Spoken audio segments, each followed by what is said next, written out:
Millionaire Library. Arrête-toi une seconde. Pose la main sur ta poitrine. Sens ton cœur battre. Ce battement, tu ne l'as pas décidé. Il est là depuis le premier jour, fidèle, constant, sans que tu lui demandes quoi que ce soit. Et pourtant, tu passes tes journées à courir après quelque chose que tu sens exister sans jamais réussir tout à fait à le saisir. Quelque chose qui ressemble à une vie plus grande, une version de toi plus libre, un avenir qui ne dépend plus des circonstances, de l'économie, ni de les chances des autres.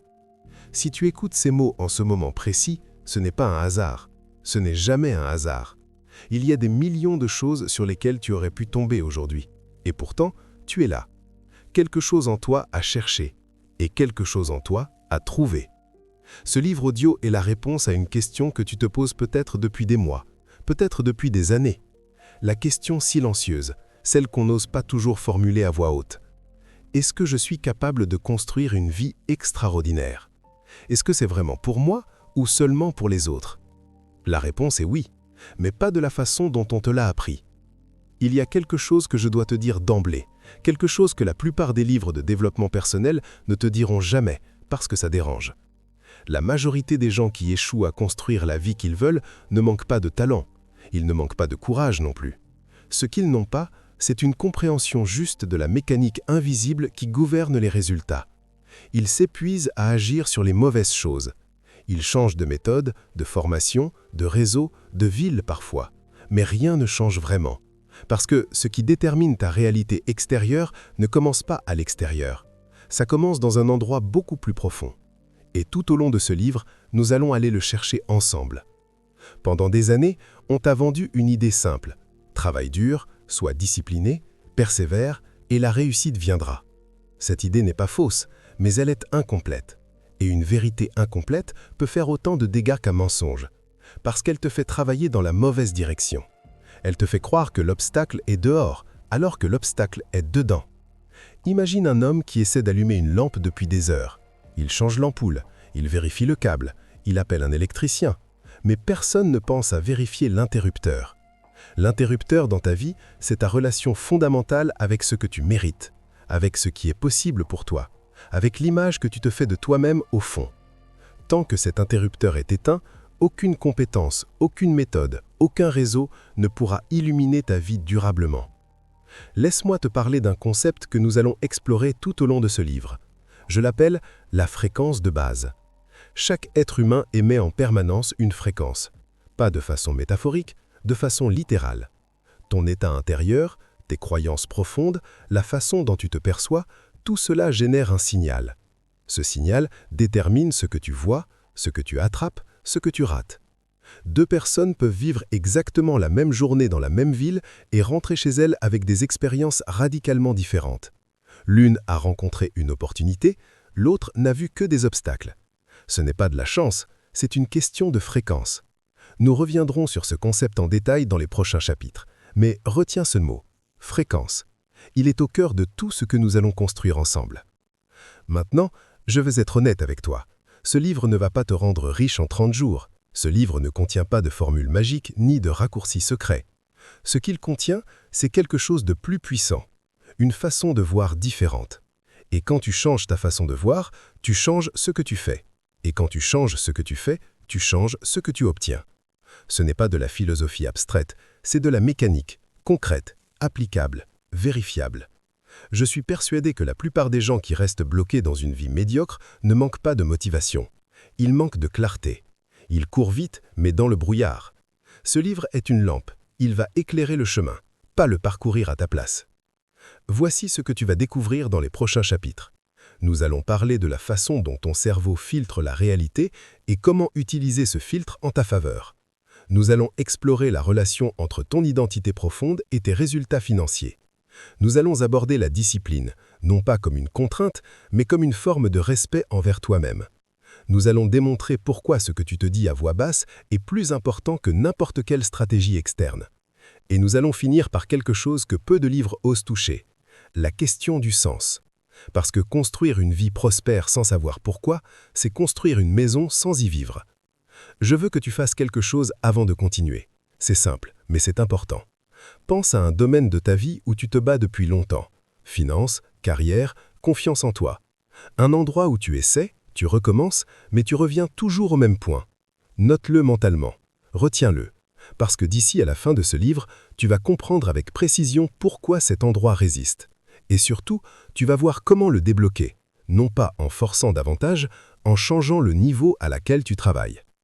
Il y a une phrase que j'entends souvent dans la bouche de ceux qui réussissent quand on leur demande comment ils ont changé leur vie. Ils ne disent pas « j'ai travaillé plus dur », ils disent « je suis devenu quelqu'un d'autre ». Ce glissement sémantique est tout. Devenir quelqu'un d'autre ne signifie pas trahir qui tu es. Ça signifie laisser mourir la version limitée de toi qui s'est construite sur des peurs héritées, des croyances non choisies, des mots entendus trop tôt par des gens qui eux-mêmes ne savaient pas. Ta version la plus haute existe déjà. Elle attend. Elle a toujours attendu. Ce livre est le chemin vers elle. Alors, installe-toi confortablement. Coupe les distractions. Ce que tu es au point d'entendre mérite ton attention entière. Pas parce que je te le demande, parce que tu te le dois. Parce que quelque chose en toi a décidé ce matin, cette nuit, peu importe, que c'était le moment. Ce moment est réel, ne le laisse pas passer. La version de ta vie que tu imagines dans tes meilleurs moments n'est pas une illusion, c'est une direction. Et ce livre est la boussole. Si ce livre t'a trouvé, ce n'est pas un hasard, c'est parce que tu es prêt. Et être prêt, c'est déjà la moitié du chemin. Abonnez-vous, likez cette vidéo et suivez la playlist complète en description pour ne manquer aucun chapitre de ce livre audio.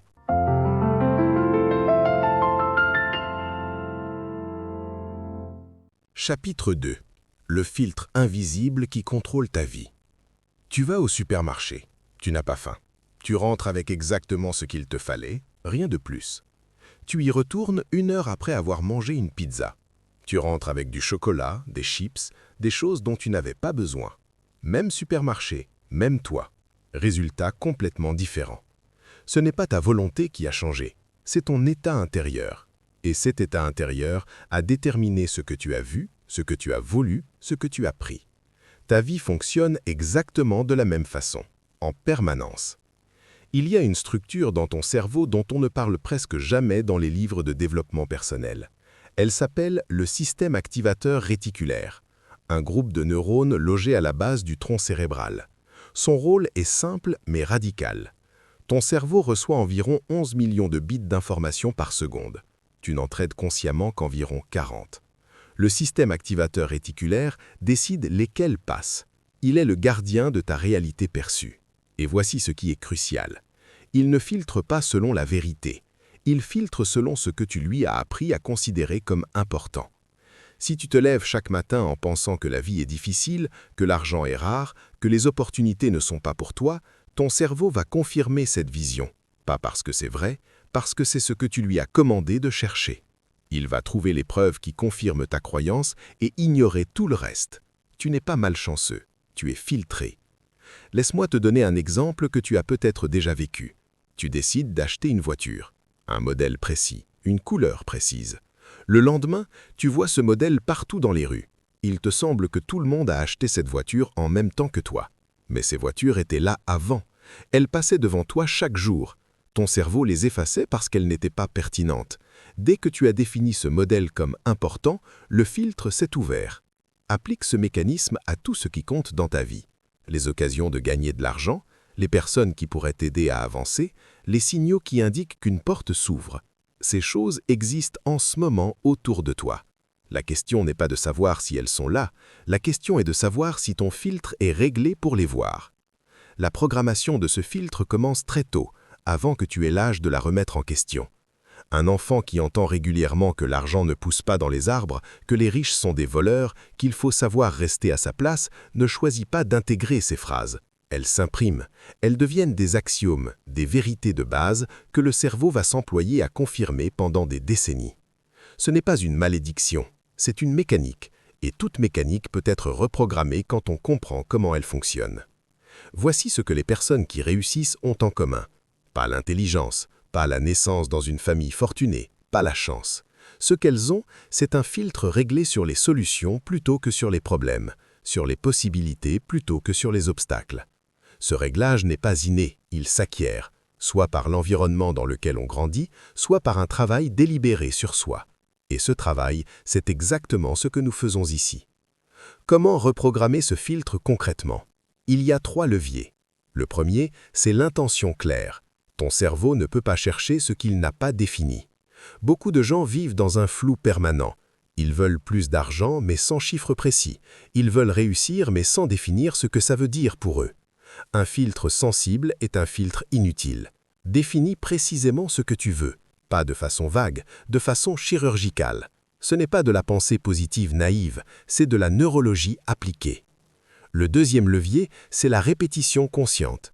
Ce que tu penses souvent devient ce que ton cerveau considère comme normal. Si tu passes ta journée à ruminer le manque, ton cerveau va chercher le manque.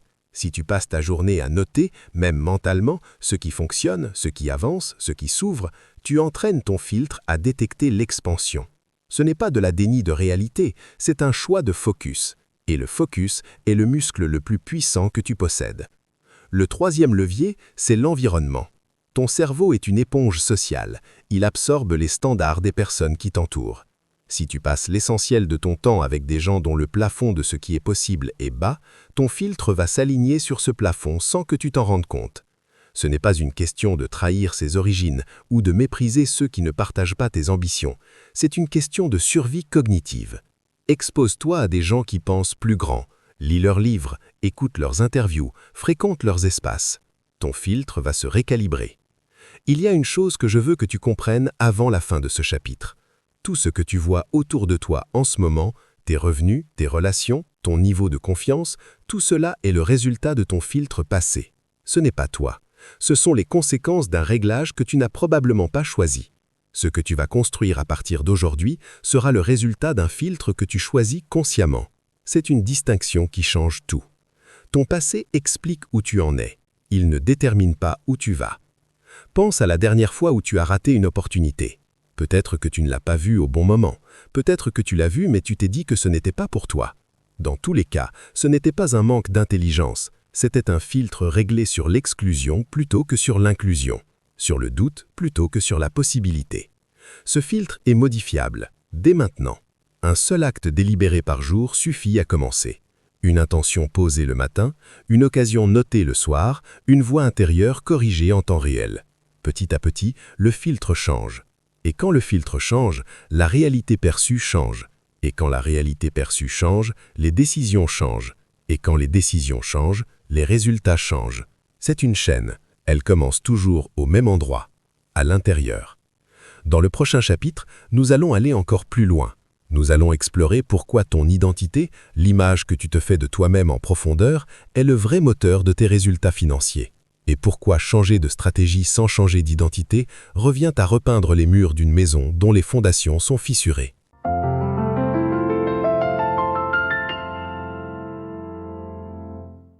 Chapitre 3.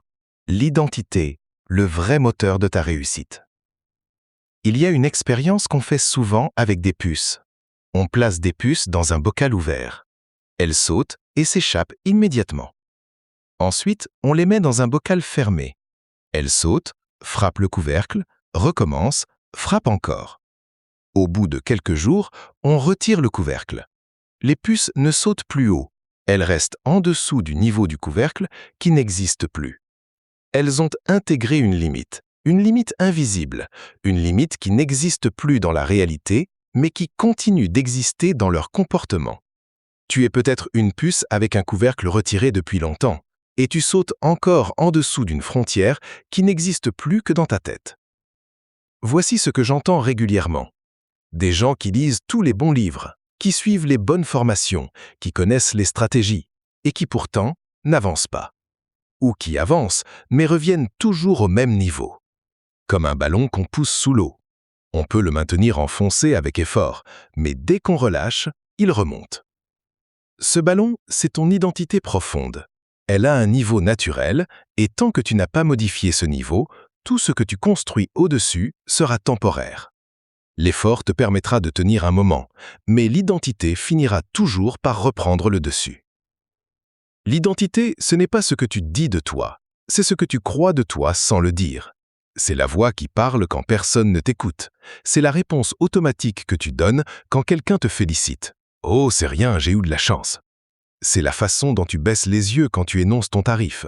C'est le malaise que tu ressens quand les choses vont trop bien, comme si ça ne pouvait pas durer. Ces micro-comportements sont des révélateurs. Ils te montrent le niveau auquel ton identité est réglée, et ce niveau est le plafond réel de ta vie. Pas tes compétences, pas ton réseau, ton identité. Les psychologues ont un concept pour cela. Ils appellent ça le niveau de mérite subjectif. C'est la quantité de succès, d'argent, de bonheur que tu crois mériter au fond de toi. Pas ce que tu espères, ce que tu crois mériter.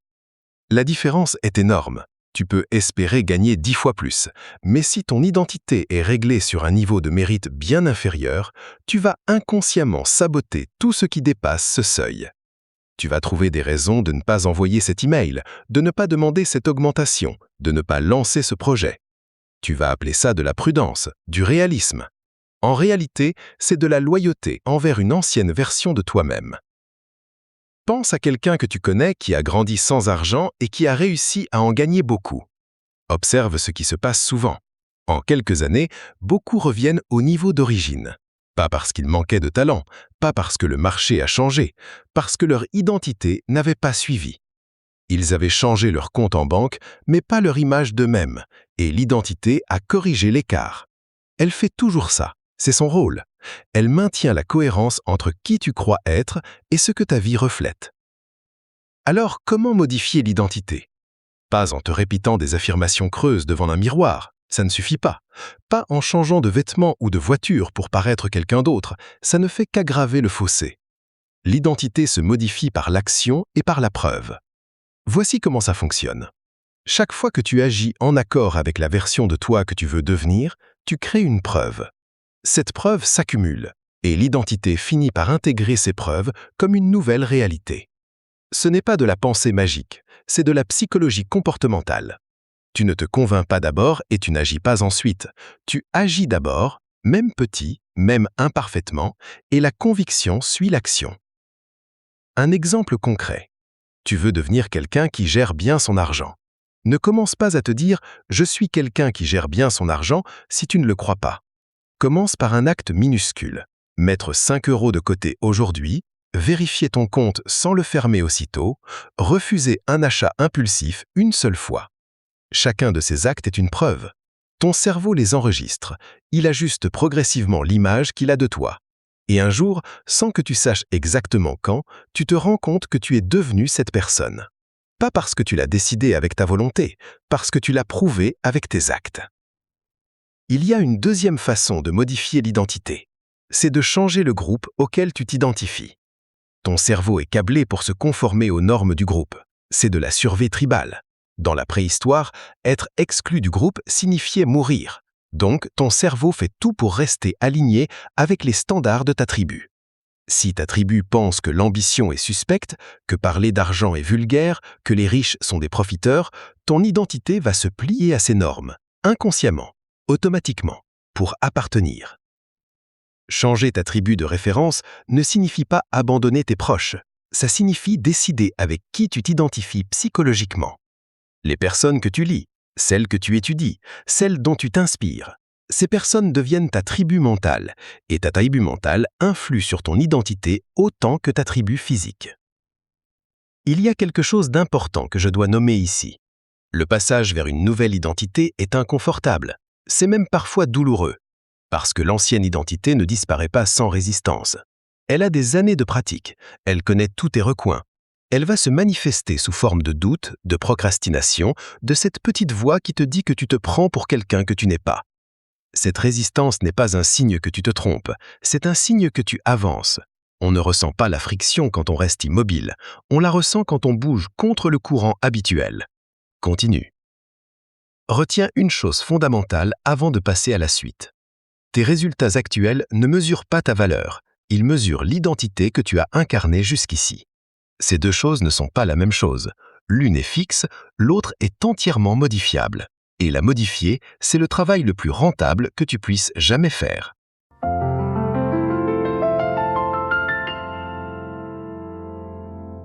Chapitre 4. La discipline, le langage secret des gagnants. Il y a un mot qu'on utilise souvent à tort, la motivation. On dit « je manque de motivation » pour expliquer pourquoi on n'a pas commencé, pourquoi on a abandonné, pourquoi on remet à demain ce qu'on sait devoir faire aujourd'hui. La motivation est devenue l'excuse universelle, et c'est précisément pour ça qu'elle est dangereuse. Parce que la motivation est une émotion, et les émotions sont par nature instables. Elles montent, elles descendent, elles disparaissent. Construire ta vie sur la motivation, c'est construire une maison sur du sable humide. Un jour il fait beau, tu avances vite. Le lendemain il pleut, tout s'effondre. Les gens qui réussissent durablement n'attendent pas d'avoir envie. Ils ont compris quelque chose de fondamental. La discipline n'est pas une contrainte, c'est une forme de liberté. Avant d'aller plus loin, je veux déconstruire une image. Quand on pense discipline, on pense souvent à quelqu'un de rigide. Quelqu'un qui se lève à 5 heures du matin, qui mange sans plaisir, qui refuse toute spontanéité. Cette image est fausse, et elle fait fuir des gens qui auraient tout à gagner à développer cette qualité. La vraie discipline n'est pas une prison, c'est un accord que tu passes avec toi-même. C'est décider à froid ce que tu vas faire à chaud. C'est choisir en avance, quand tu es calme et lucide, comment tu vas te comporter quand tu seras fatigué, découragé, tenté par la facilité. Cet accord préalable est ce qui te protège de ta version la moins bonne. Voici ce que la science du comportement nous enseigne. La volonté est une ressource limitée. Elle s'épuise dans la journée comme une batterie. Plus tu prends de décisions, plus tu résistes à des tentations, plus cette batterie se vide. C'est ce qu'on appelle la fatigue décisionnelle. Les personnes les plus performantes le savent. Elles ne comptent pas sur leur volonté pour tenir leurs engagements. Elles éliminent le besoin de décider en créant des systèmes, des routines, des environnements qui rendent le bon comportement automatique et le mauvais comportement difficile. Ce n'est pas de la force de caractère extraordinaire, c'est de l'ingénierie personnelle intelligente. Prenons un exemple simple. Tu veux te mettre au sport. L'approche classique, c'est de compter sur ta motivation du lundi matin pour te pousser à y aller. Ça marche 2 semaines, puis la motivation faiblit et tu trouves des raisons valables de reporter. L'approche disciplinée, c'est de décider une fois pour toutes que le mardi et le jeudi à 7 heures, tu t'entraînes. Pas si tu as envie, pas si tu te sens prêt, systématiquement. Tu prépares ta tenue la veille, tu n'as plus à décider. Tu exécutes, la décision a déjà été prise. Tu n'as plus qu'à honorer l'accord que tu as passé avec toi-même.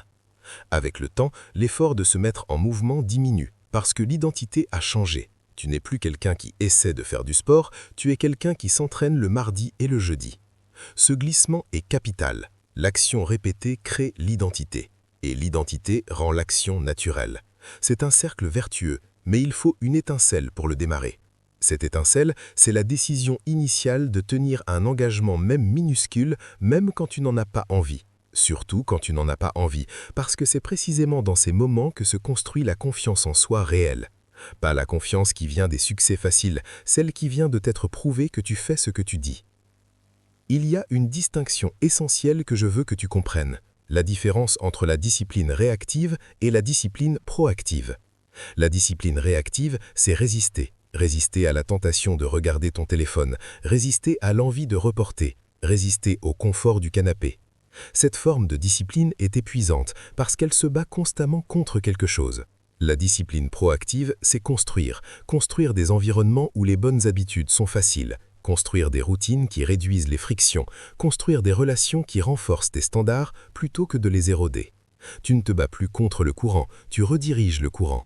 Le résultat est le même au bout du compte, mais l'effort est radicalement différent. Parlons maintenant de quelque chose que personne n'aborde franchement. La discipline est inégalement distribuée dans ta vie. Tu es probablement très discipliné dans certains domaines et presque inexistant dans d'autres. Ce n'est pas une question de caractère global, c'est une question d'alignement. Dans les domaines où tu es discipliné, il y a probablement une clarté sur le pourquoi, une raison profonde qui dépasse le simple désir de résultat. Dans les domaines où tu échoues à tenir tes engagements, le pourquoi est flou ou insuffisant.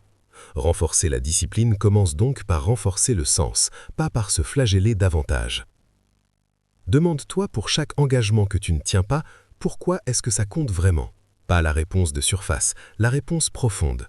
Je veux gagner plus d'argent n'est pas une réponse suffisante. Je veux gagner plus d'argent pour offrir à mes enfants une éducation qui leur ouvre des portes, pour ne plus jamais ressentir l'anxiété du découvert en fin de mois, pour prouver à la version de moi à 20 ans que ce n'était pas naïf de rêver grand. Voilà un pourquoi. Voilà quelque chose qui tient quand il est minuit et que tu es fatigué et que tout te dit d'arrêter. Je veux introduire ici un concept que nous retrouverons plus tard dans ce livre. Je l'appelle le coût du confort. Chaque fois que tu choisis le confort immédiat au détriment de l'engagement que tu avais pris, tu paies un prix. Ce prix ne se voit pas tout de suite, il est invisible à court terme, mais il s'accumule. Chaque abandon érode légèrement la confiance que tu as en toi-même. Chaque fois que tu te dis « je le ferai demain » sans le faire, tu renforces l'idée que ta parole, même donnée à toi-même, ne vaut pas grand-chose. Et un homme ou une femme qui ne se fait plus confiance à lui-même ne peut pas construire quelque chose de grand. Parce que construire quelque chose de grand demande de prendre des décisions dans le brouillard, sans garantie, en se fiant à sa propre boussole. Si cette boussole est cassée, tu es perdu. La bonne nouvelle, c'est que la confiance en soi se répare exactement de la même façon qu'elle s'est bâmie. Un engagement tenu à la fois. Commence petit, infiniment petit si nécessaire. Décide que pendant les 30 prochains jours, tu vas faire une chose, une seule, chaque jour, sans exception. Quelque chose de simple, quelque chose de faisable même dans ta pire journée. Et tiens-le. Pas pour le résultat direct de cette chose, pour te prouver que tu es quelqu'un qui tient ses engagements. Cette preuve est le fondement sur lequel tout le reste peut se construire. Si ce livre t'apporte de la valeur, abonne-toi à The Millionaire Library, laisse un like et suis la playlist complète en description. Chaque chapitre construit sur le précédent. Ne manque pas la suite.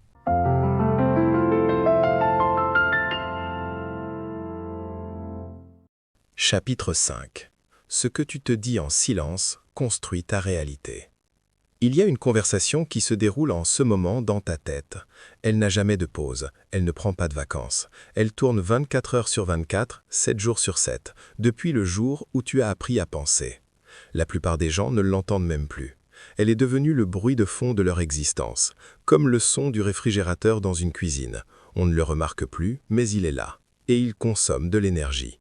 Cette conversation, c'est ton dialogue intérieur, et il est probablement le facteur le plus déterminant de ta vie. Plus que ton réseau, plus que ton capital de départ, plus que le contexte économique. Ce que tu te dis à toi-même en silence façonne ce que tu deviens. Voici un fait qui mérite qu'on s'y arrête. Les neuroscientifiques estiment que nous avons entre 50 000 et 70 000 pensées par jour. La majorité sont automatiques, non choisies. Et les études montrent que pour la plupart des gens, entre 60 et 80% de ces pensées sont négatives ou répétitives. Ce n'est pas un défaut de caractère, c'est le résultat de la programmation. Ton cerveau est câblé pour détecter les menaces. C'est de la survie primitive. Mais dans un monde moderne, où la menace n'est plus un prédateur dans les buissons, mais une présentation à faire ou une facture à payer, ce câblage produit une pollution mentale continue. Et cette pollution a un coût direct sur tes résultats. Parlons de quelque chose de précis. Le langage que tu utilises pour te parler à toi-même n'est pas neutre, il porte une charge. Chaque formulation active des circuits neuronaux différents. Chaque mot que tu choisis, même intérieurement, envoie un signal à ton système nerveux. « Je ne suis pas capable » déclenche une réponse de repli. « Je ne suis pas encore capable » déclenche une réponse d'orientation. Ce n'est pas de la sémantique superficielle, c'est de la biologie. Les mots modifient littéralement l'état physiologique dans lequel tu te trouves. Et l'état physiologique dans lequel tu te trouves détermine la qualité de tes décisions, ton niveau d'énergie, ta capacité à voir les opportunités. Il y a une phrase que j'entends souvent. « Je suis comme ça ». 3 mots. Un verdict définitif. « Je suis comme ça » dit quelqu'un qui arrive toujours en retard. « Je suis comme ça » dit quelqu'un qui dépense tout ce qu'il gagne. « Je suis comme ça » dit quelqu'un qui abandonne dès que c'est difficile. Cette phrase est peut-être la plus coûteuse qui existe, parce qu'elle transforme un comportement, quelque chose de modifiable, en identité, quelque chose de permanent. Elle ferme la porte avant même que tu aies essayé de l'ouvrir. Chaque fois que tu l'entends dans ta tête, remplace-la par une seule question. Est-ce que c'est vrai que je ne peux pas changer ça, ou est-ce que je n'ai pas encore trouvé comment ? Voyons maintenant comment fonctionne ce dialogue intérieur dans le domaine financier spécifiquement, parce que c'est là que la pollution mentale est souvent la plus dense. Des phrases comme « je n'ai jamais été doué pour l'argent »,« l'argent me file entre les doigts »,« je ne suis pas fait pour être riche »,« les gens comme moi ne deviennent pas riches », ces phrases ne décrivent pas une réalité objective, elles décrivent une histoire que tu t'es racontée ou qu'on t'a racontée suffisamment de fois pour qu'elle semble vraie. Mais une histoire répétée n'est pas une vérité, c'est une habitude. Et les habitudes, tu sais désormais qu'elles se modifient. Comment modifier concrètement ce dialogue? Il y a une technique simple mais exigeante. Elle s'appelle l'interception consciente. Le principe est le suivant. Tu ne peux pas contrôler la première pensée qui arrive, elle est automatique, mais tu peux contrôler ce que tu fais avec elle. Dès que tu remarques une pensée limitante, tu fais 3 choses. Tu la nommes, voilà une pensée limitante.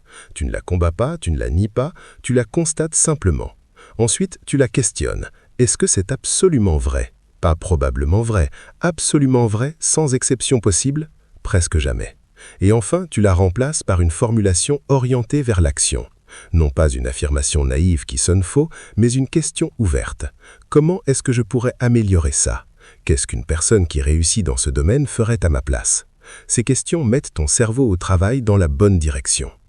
Il y a un deuxième outil que je veux te donner. Il concerne le langage que tu utilises avec les autres pour parler de toi. Beaucoup de gens se déprécient publiquement par automatisme. C'est une forme d'humilité sociale apprise. On minimise ses succès pour ne pas paraître prétentieux. On amplifie ses défauts pour paraître accessible. Le problème, c'est que ton cerveau ne fait pas la distinction entre ce que tu dis par modestie sociale et ce que tu crois vraiment. Il enregistre tout. Si tu passes ta journée à dire « je suis nul en organisation, je n'ai aucune mémoire, je ne suis incapable de finir ce que je commence », ton cerveau s'emploie à les confirmer, sans malice, avec une efficacité redoutable. Ce n'est pas une invitation à te vanter ou à te mentir à toi-même, c'est une invitation à parler de toi avec la même bienveillance que tu aurais pour un ami que tu veux voir réussir. Tu ne dirais pas à ton meilleur ami « tu es nul, tu n'y arriveras jamais, tu as toujours tout raté ». Tu lui dirais « tu traverses une période difficile, mais tu as déjà surmonté des choses compliquées avant et je sais que tu peux trouver une façon de progresser. Parle-toi comme tu parlerais à quelqu'un que tu aimes et que tu respectes. » Avant de terminer ce chapitre, je veux aborder quelque chose de plus subtil. Le dialogue intérieur ne se manifeste pas seulement dans les phrases complètes, il se manifeste dans les images mentales que tu produis spontanément. Quand tu penses à ton futur financier, quelle image apparaît? Est-ce que tu te vois dans l'abondance, avec une clarté naturelle comme si c'était évident, ou est-ce que tu dois forcer l'image comme si ton cerveau résistait à te montrer cette version de toi? Cette résistance est informative, elle te montre exactement où ton dialogue intérieur bloque la progression. Et maintenant que tu le sais, tu peux commencer à travailler à cet endroit précis. Le dialogue intérieur est le premier chantier, pas parce que penser positif suffit à changer ta vie, mais parce qu'un dialogue intérieur hostile est un saboteur permanent qui annule tous tes autres efforts. Nettoyer ce chantier ne prend pas des années, ça prend de l'attention, quotidienne, constante. Et les résultats sur la qualité de tes décisions, ton niveau d'énergie et ta confiance en toi se font sentir en quelques semaines seulement.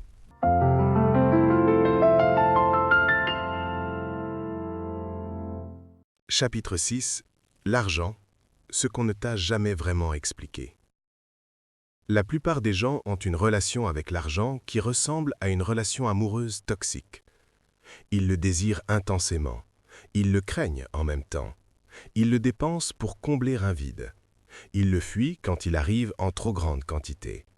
Ils en parlent avec culpabilité ou avec envie, selon les jours. Cette relation chaotique n'est pas une question de morale, c'est une question de programmation précoce. Et comme toute programmation, elle peut être réécrite, mais pas sans d'abord comprendre d'où elle vient et comment elle fonctionne. L'argent est probablement le sujet le plus chargé émotionnellement qui existe. Plus que la politique, plus que la religion parfois. Parce qu'il touche à la survie, à la sécurité, à la valeur personnelle, à la liberté, à l'appartenance sociale. Il est partout. Il est impliqué dans presque chaque décision quotidienne. Et pourtant, on apprend très peu de choses justes à son sujet. On hérite plutôt d'un ensemble de croyances transmises sans examen. Certaines sont utiles, la plupart sont limitantes. Toutes sont invisibles jusqu'à ce qu'on les éclaire. Voici quelque chose que peu de gens comprennent vraiment. L'argent n'est pas une ressource naturelle avec une quantité fixe. Ce n'est pas un gâteau dont tu dois prendre une part avant que les autres ne le finissent. C'est un système d'échange de valeurs. Il circule, il se crée, il se multiplie, il se contracte.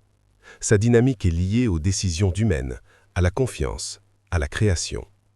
Quand tu crées quelque chose d'utile pour d'autres, de l'argent peut se diriger vers toi. Pas parce que tu l'as volé à quelqu'un, parce que tu as ajouté quelque chose au système.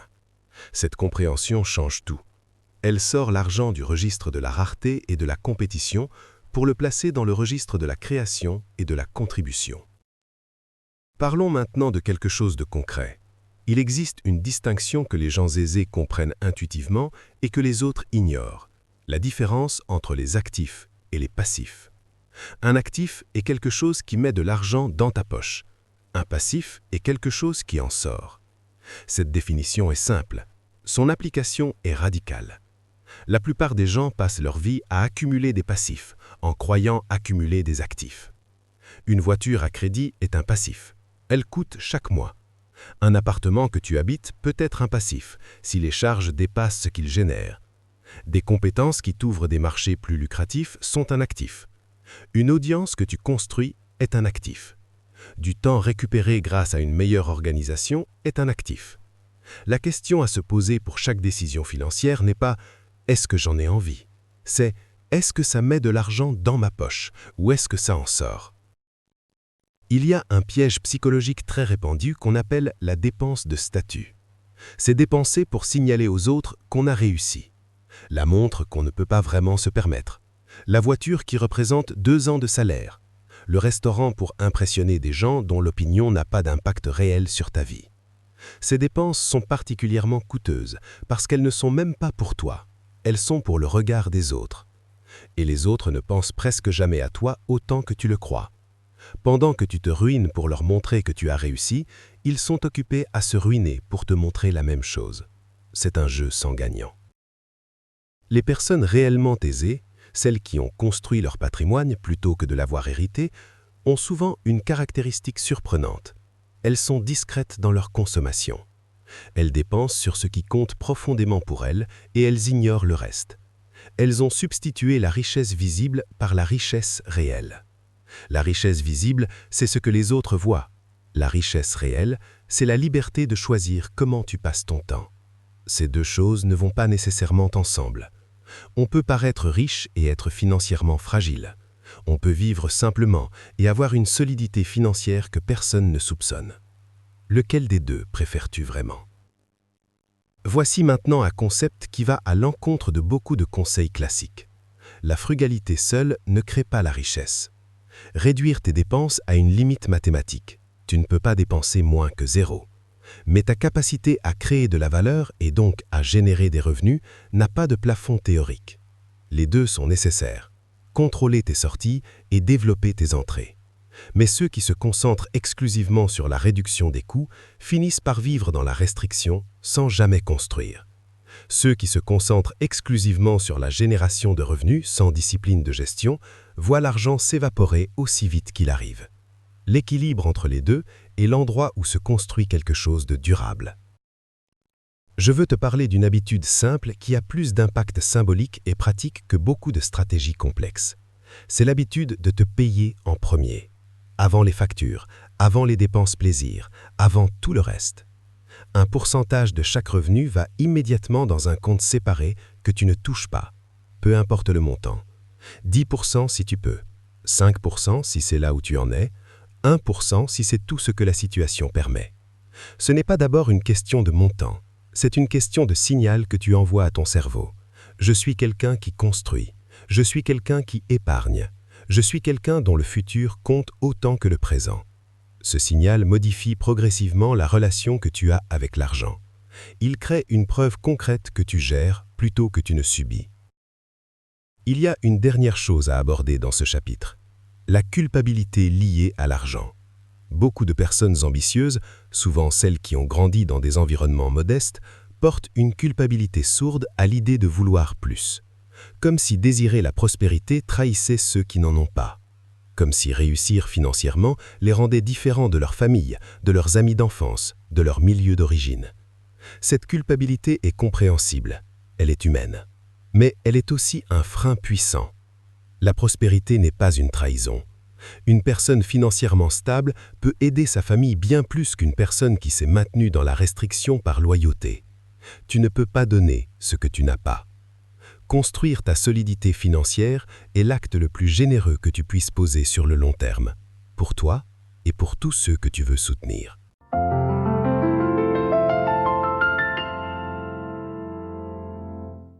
Chapitre 7. Les relations, ton actif le plus sous-estimé.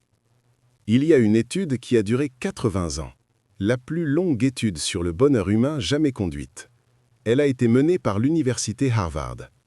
Des chercheurs ont suivi des centaines de personnes depuis leur jeunesse jusqu'à leur vieillesse. Ils ont mesuré leur santé, leurs revenus, leur satisfaction de vie, leur longévité. Et après 80 ans, la conclusion était nette. Ce n'est pas la richesse qui détermine la qualité d'une vie. Ce n'est pas la célébrité, ce n'est pas le statut, c'est la qualité des relations. Les personnes entourées de relations profondes et sincères vivaient plus longtemps, étaient en meilleure santé et se disaient plus heureuses. Celles qui étaient isolées ou entourées de relations superficielles et conflictuelles vieillissaient moins bien sur tous les indicateurs. Cette étude ne parle pas de développement personnel, elle parle de biologie, de neurologie, de survie, et elle nous dit quelque chose que la culture de la performance tend à oublier. Tu n'es pas fait pour réussir seul. Dans la culture ambitieuse actuelle, les relations sont souvent traitées comme un outil. On parle de réseaux, de contacts utiles, de personnes à connaître. Cette approche n'est pas entièrement fausse, le réseau a une valeur réelle. Mais quand les relations deviennent purement instrumentales, elles perdent leur puissance profonde. Les gens le sentent. Personne n'aime être traité comme un marchepied, et les relations les plus précieuses de ta vie, celles qui vont vraiment changer ta trajectoire, ne se construisent pas dans un esprit de calcul. Elles se construisent dans un esprit de contribution sincère. Voici un principe que j'ai observé constamment chez les personnes qui réussissent sur la durée. Elles donnent avant de recevoir, pas comme stratégie, comme mode de fonctionnement naturel. Elles partagent une information utile sans attendre de retour. Elles font une introduction entre deux personnes sans calculer ce qu'elles en tireront. Elles encouragent sincèrement quelqu'un dont le projet leur semble bon. Ce comportement crée quelque chose que l'économiste Robert Cialdini a largement documenté.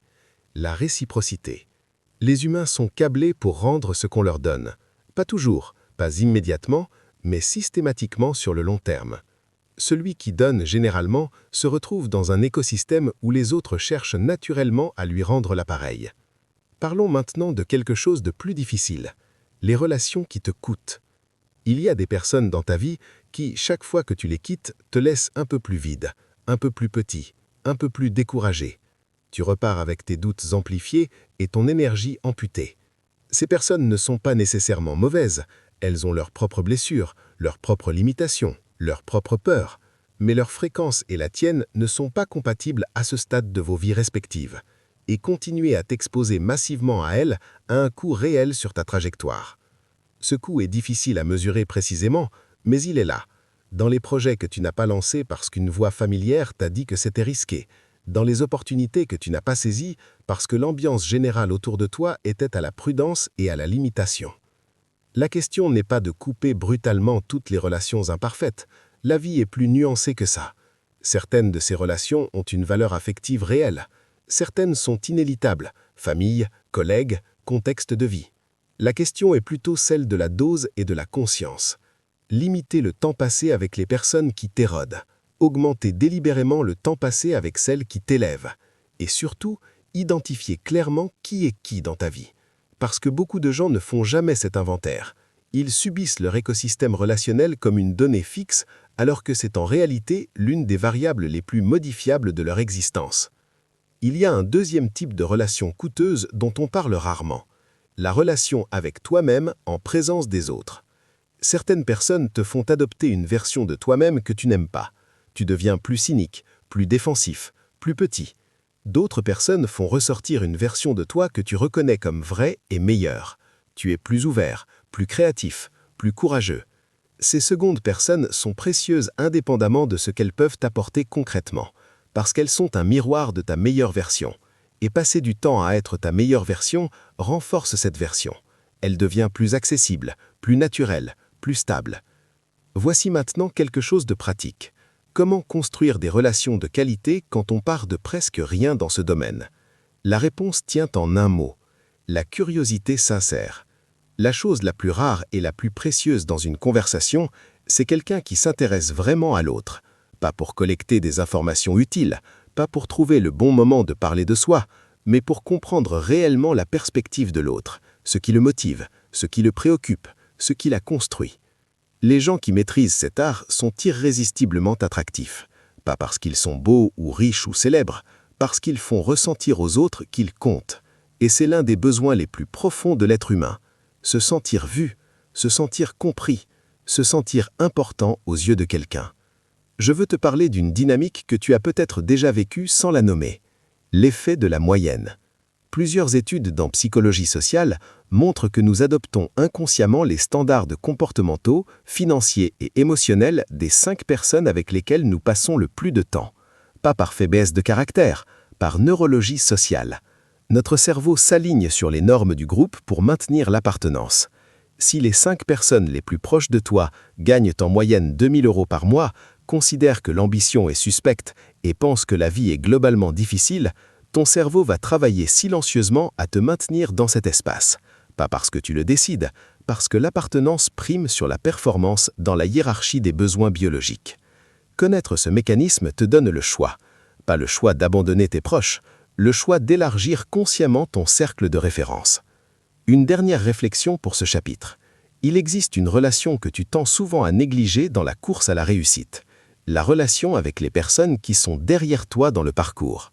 Celles qui sont là où tu étais il y a 2 ans, 5 ans, 10 ans. Aider quelqu'un qui commence est l'un des actes les plus puissants que tu puisses poser. Non pas par altruisme naïf, parce que transmettre ancre ce que tu sais. Parce que celui qui explique comprend 2 fois. Et parce que les gens que tu aides aujourd'hui font partie de l'écosystème que tu construis. Dans 10 ans, certains d'entre eux pourraient être plus avancés que toi. Et ils se souviendront de qui les a aidés quand c'était utile. Abonne-toi à The Millionaire Library, laisse un commentaire sous cette vidéo et suis la playlist complète en description pour accéder à tous les chapitres de ce livre audio.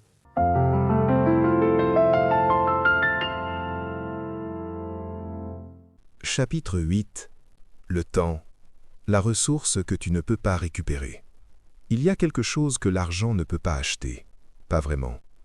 Tu peux acheter du confort, tu peux acheter de la commodité, tu peux payer quelqu'un pour faire certaines choses à ta place, mais le temps qui est passé, définitivement, sans appel, sans remboursement possible.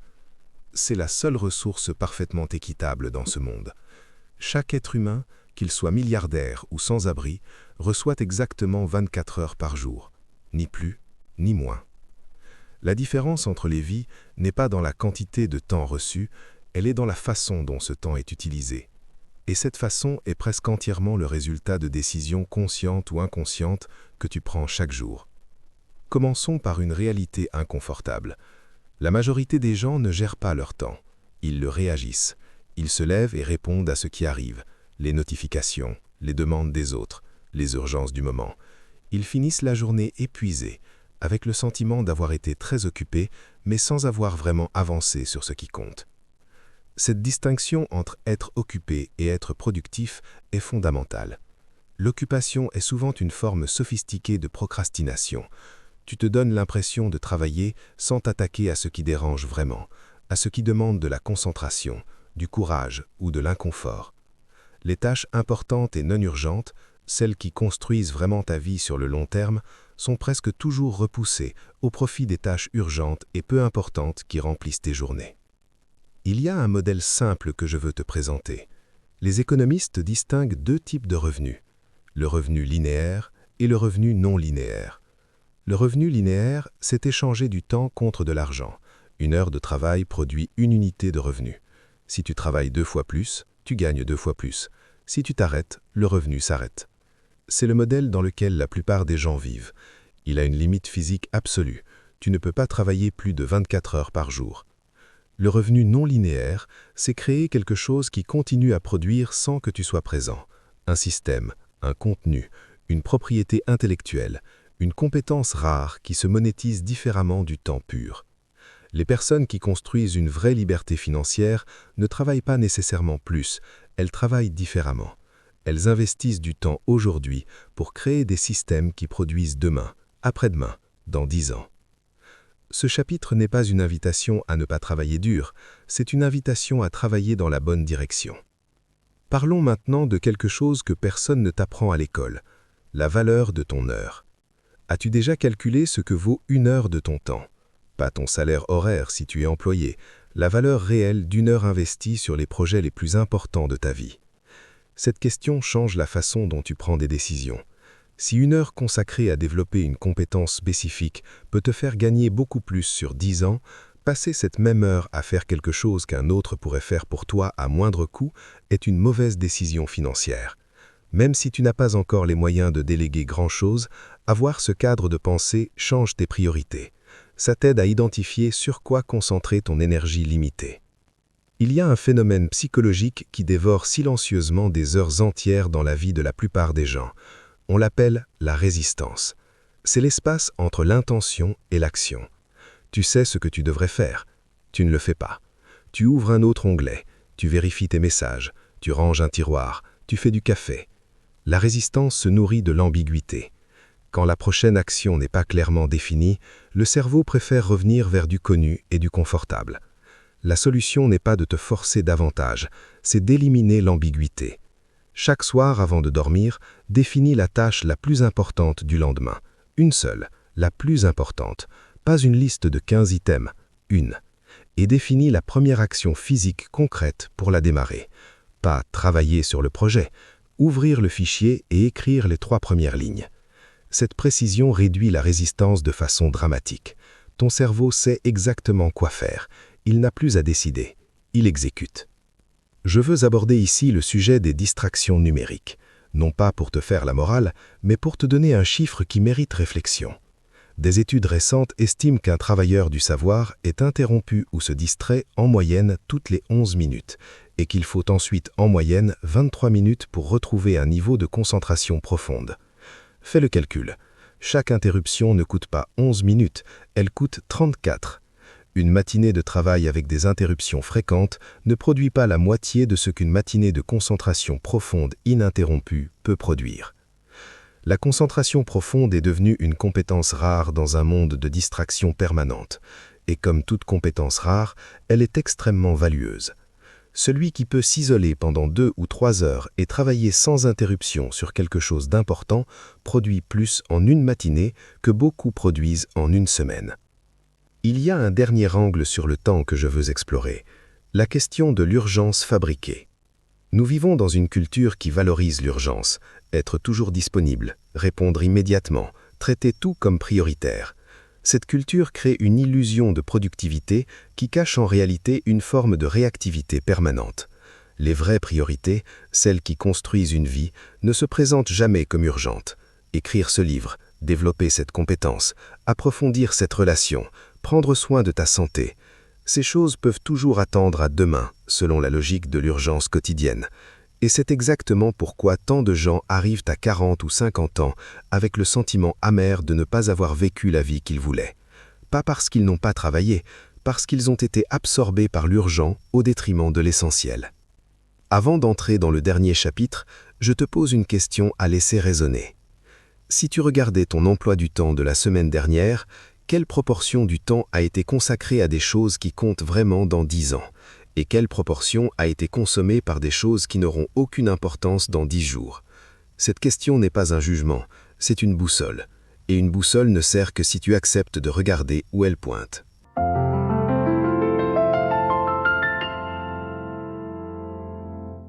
Chapitre 9. Construire une vie qui a du sens. Tu es arrivé au dernier chapitre. Ce n'est pas un hasard. Tu aurais pu t'arrêter avant. Beaucoup le font. Ils consomment les premières idées, ressentent une excitation passagère et retournent à leurs habitudes comme si rien ne s'était passé. Toi, tu es encore là. Ça dit quelque chose. Ça dit que quelque chose en toi cherche plus qu'une technique ou une astuce. Quelque chose en toi cherche une direction. Et c'est précisément ce dont nous allons parler dans ce dernier chapitre. Parce que toutes les disciplines du monde, tous les systèmes, toutes les stratégies financières, tous les dialogues intérieurs reprogrammés ne valent rien sans une réponse claire à une seule question. Pourquoi est-ce que je construis tout ça? Il y a une épidémie silencieuse dans le monde de la performance et de l'ambition. On pourrait l'appeler le succès creux. Des gens qui atteignent les objectifs qu'ils s'étaient fixés et qui découvrent, une fois arrivés, un vide inattendu. La voiture est là, l'appartement est là, le compte en banque reflète les chiffres rêvés, et pourtant quelque chose manque, quelque chose d'essentiel. Ce phénomène n'est pas rare, il est même étonnamment commun chez ceux qui réussissent selon les standards extérieurs, et il révèle une erreur de construction fondamentale. Ils ont bâti une belle structure sans jamais décider sur quoi elle reposait. Le sens n'est pas un luxe réservé aux philosophes ou aux personnes qui n'ont plus de soucis matériels. C'est un carburant, l'un des plus puissants qui existent. Des études en psychologie positive, notamment les travaux de Viktor Frankl sur la logothérapie, démontrent que les humains peuvent traverser des épreuves extraordinairement difficiles quand ils savent pourquoi ils les traversent. Et à l'inverse, ils s'effondrent face à des difficultés bien moindres quand le sens fait défaut. Ce n'est pas de la théorie abstraite, c'est de la survie psychologique. Et dans la construction d'une vie ambitieuse, le sens est ce qui te permet de tenir quand les obstacles arrivent, quand les progrès sont lents, quand personne ne voit encore ce que tu construis. Alors, comment trouver ce sens? Pas en le cherchant directement. Le sens ne se trouve pas comme on trouve ses clés. Il émerge, il apparaît, dans l'action, dans l'engagement, dans une connexion avec quelque chose qui te dépasse légèrement. Il y a une question que je te propose de te poser sérieusement, pas pour trouver une réponse définitive aujourd'hui, mais pour commencer à orienter ta réflexion dans la bonne direction. Si l'argent n'était plus un problème et que le regard des autres n'existait plus, comment passerais-tu tes journées? Qu'est-ce que tu ferais qui te ferait perdre la notion du temps? Qu'est-ce que tu contribuerais au monde autour de toi? La réponse à ces questions pointe vers quelque chose de réel, vers une direction qui t'appartient, pas celle que la société t'a assignée, pas celle que ta famille attendait de toi, la tienne. Il y a une tension que beaucoup de jeunes adultes ambitieux vivent sans toujours savoir la nommer, la tension entre la réussite pour soi et la contribution aux autres. On a souvent l'impression que ce sont deux directions opposées. Soit tu te bats pour toi, soit tu donnes aux autres, soit tu accumules, soit tu contribues. Cette opposition est fausse. Les vies les plus accomplies que j'ai pu observer ou étudier sont celles où ces deux dimensions se rejoignent. Des personnes qui ont construit quelque chose de solide pour elles-mêmes et qui utilisent ce socle pour avoir un impact réel sur les autres. La solidité personnelle rend la générosité durable, et la contribution donne à la solidité personnelle une raison d'être qui la rend infiniment plus robuste face aux épreuves. Je veux te parler maintenant d'un concept que nous avons effleuré dans les chapitres précédents, mais que je veux poser clairement ici, l'identité de long terme. Tout au long de ce livre, nous avons travaillé sur qui tu es aujourd'hui, mais il y a une dimension encore plus profonde. Qui veux-tu avoir été quand tu regarderas ta vie en arrière? Pas qui veux-tu être demain, qui veux-tu avoir été à la fin? Cette question change radicalement la perspective. Elle sort des détails quotidiens pour te placer dans un cadre de vie entier. Et depuis ce cadre, beaucoup de décisions qui semblaient compliquées deviennent simples. Est-ce que cette décision est cohérente avec la personne que je veux avoir été? Oui ou non? Cette boussole est plus fiable que n'importe quelle liste de conseils. Voici quelque chose que j'ai appris en étudiant des gens qui ont construit des vies remarquables. Ils ont presque tous traversé une période de leur vie où ils ont arrêté de chercher à impressionner les autres, où ils ont arrêté de construire pour le regard extérieur, et où ils ont commencé à construire pour quelque chose d'intérieur, de plus silencieux, de plus stable. Cette transition n'est pas un abandon de l'ambition, c'est une purification de l'ambition. L'ambition qui reste après avoir retiré le besoin d'approbation externe est une ambition beaucoup plus puissante, parce qu'elle ne dépend pas des circonstances, elle ne s'effondre pas quand personne ne te félicite, elle ne vacille pas quand quelqu'un te critique, elle est ancrée en toi, et ce qui est ancré en toi résiste à tout. Nous arrivons à la fin de ce livre. 9 chapitres, 9 angles différents sur une même vérité centrale. Ta vie est le résultat de ce qui se passe à l'intérieur de toi. Ton filtre mental détermine ce que tu vois, ton identité détermine ce que tu construis, ta discipline détermine si tu tiens tes promesses envers toi-même. Ton dialogue intérieur façonne ta réalité quotidienne. Ta relation avec l'argent détermine ce que tu en fais. Tes relations humaines amplifient ou limitent ta trajectoire. Ton usage du temps révèle tes vraies priorités. Et le sens que tu donnes à tout ça détermine si tu continues quand c'est difficile. Ces dimensions ne sont pas séparées, elles forment un système. Travailler sur l'une renforce les autres. Négliger l'une fragilise toutes les autres. Ce livre n'est pas une destination, c'est un point de départ. Les idées que tu as entendues ici n'ont de valeur que si elles se transforment en action, en décision, en comportements nouveaux répétés, jusqu'à ce qu'ils deviennent naturels, jusqu'à ce qu'ils deviennent toi. La version de toi qui écoute ces mots en ce moment est déjà différente de celle qui a commencé le chapitre 1. Quelque chose a changé.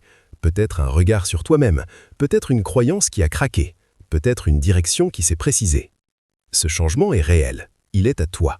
Maintenant, il t'appartient de le porter dans ta vie concrète, dans tes choix de demain matin, dans la façon dont tu te parles ce soir, dans la décision que tu remets depuis trop longtemps. La vie extraordinaire que tu imagines dans tes meilleurs moments n'est pas réservée aux autres. Elle t'attend de l'autre côté de tes résistances, de l'autre côté de tes croyances limitantes, de l'autre côté de la version de toi qui a accepté de rester petite par sécurité.